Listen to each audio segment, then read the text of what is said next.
ఈ వర్షాకాలం తీసుకోవాల్సిన జాగ్రత్తలు. ఫోన్ ఛార్జింగ్ పెట్టి ఫోన్ అస్సలకే మాట్లాడకూడదు. ఖచ్చితంగా షాక్ వచ్చే అవకాశం ఉంది.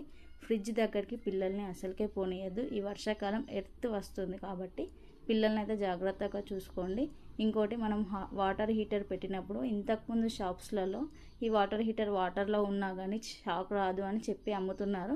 ఈ వర్షాకాలం మాత్రం ఖచ్చితంగా వచ్చే అవకాశం ఉంది కాబట్టి చెప్తున్నాను. ఇంకోటి ఏంటంటే, మనకి ఇంట్లో గ్లీజర్ ఉంటుంది కదా, గ్లీజర్ ఉన్న వాళ్ళైతే ఖచ్చితంగా మనం వాటర్ హీట్ అయ్యాక ప్లగ్ తీసాకనే స్నానానికి వెళ్ళాలి. ఎందుకంటే ఆ వాటర్ ద్వారా షాక్ వచ్చే అవకాశం చాలా ఉంది. కాబట్టి మీరు జాగ్రత్తగా ఉండండి. ఇంట్లో మాత్రం ఖచ్చితంగా ఎర్త్ వైర్ అనేది మనం పెట్టించుకోవాలి. ఈ వర్షాకాలం ఎందుకంటే హౌస్ మొత్తం తడిసి ఉంటుంది కాబట్టి ఎక్కడి నుండి ఎలా షాక్ వచ్చేది కూడా మనకు ఒక్కొక్కసారి తెలియదు. అందుకని పిల్లలు ఉన్న వాళ్ళైనా పెద్దవాళ్ళైనా చాలా జాగ్రత్తగా ఉండండి. ఈ వర్షాకాలం ఎంత జాగ్రత్తగా ఉంటే అంత మంచిది.